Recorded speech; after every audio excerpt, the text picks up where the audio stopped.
कि आपको नहाना है तो साबुन विदेशी मत लाओ, लक्स, लाइफ बॉय, लिलिल, रेक्सोना, पियर। एक साबुन है विदेशी डव, 40 रुपए का 100 ग्राम, 400 रुपए किलो। हम रगड़ते हैं और नाली में बहा देते हैं उसको, 400 रुपए किलो।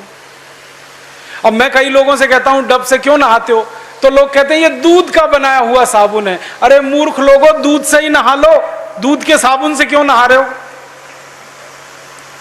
अपने देश में किसी भी बड़े बुजुर्ग के हम पांव छुए हैं तो क्या कहते हैं, दूधो नहाओ पूतो फलो। तो इतनी तो सुनो बुजुर्गों की, दूध से नहाओ। कभी किसी बुजुर्ग ने यह कहा लक्स लगाओ पूतों फलो, लाइफ बॉय लगाओ पुत्रियां फलो। सब कहते हैं दूधो नहाओ पूतों फलो, तो दूध से नहाओ।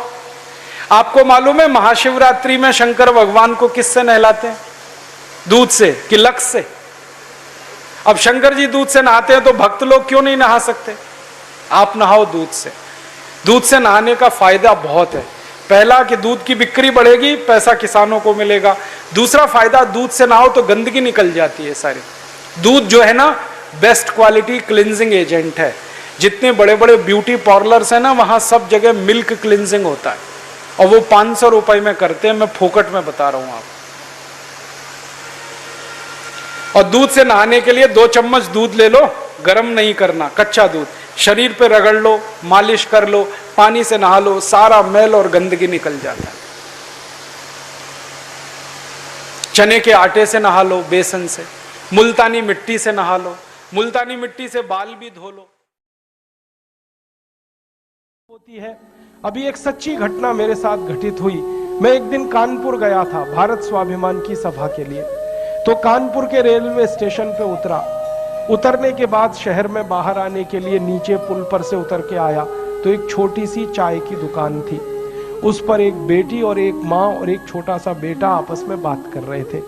वो क्या बात कर रहे थे, वो कह रहे थे माँ हम गरीब क्यों हैं। तो कान में मेरे शब्द पड़ गए। मैंने कहा ये इस तरह का प्रश्न कोई अपनी माँ से पूछे तो मुझे लगा ये कोई साधारण लोग नहीं है, कुछ तो इनमें असाधारणपन है। चल के पूछा जाए कौन लोग हैं, परिचय लिया जाए। तो मैं गया उस दुकान पे, मैंने पूछा आप लोग कौन हैं, तो उन्होंने कहा कि हम तात्या टोपे के परिवार के लोग।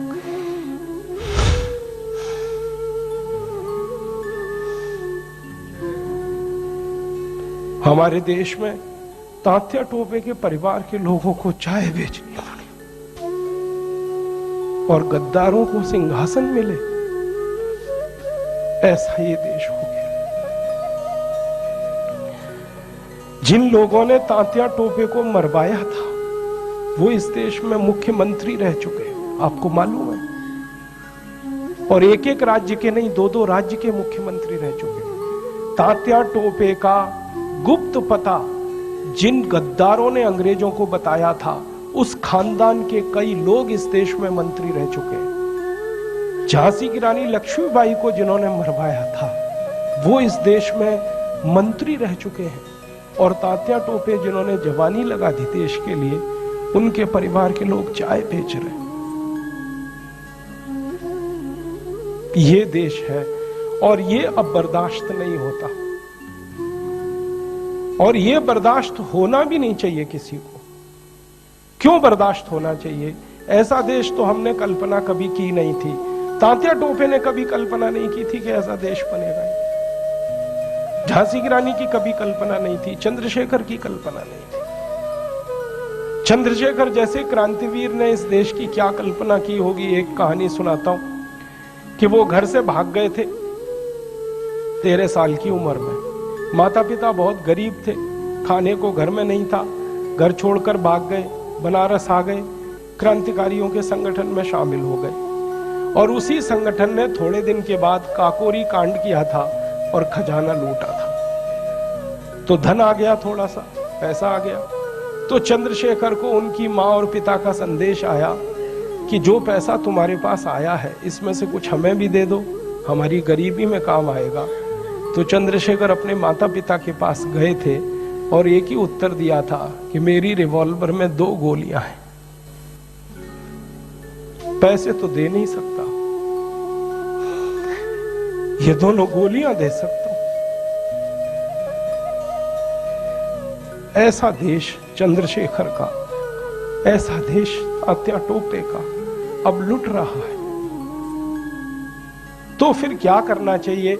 तो मुझे लगता है कि अब फिर कोई दूसरी बड़ी लड़ाई की तैयारी करनी चाहिए।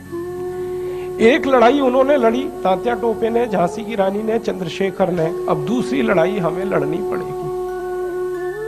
इसके बिना कोई रास्ता नहीं। और ये दूसरी लड़ाई का ही अभियान है जिसको हम भारत स्वाभिमान कहते हैं।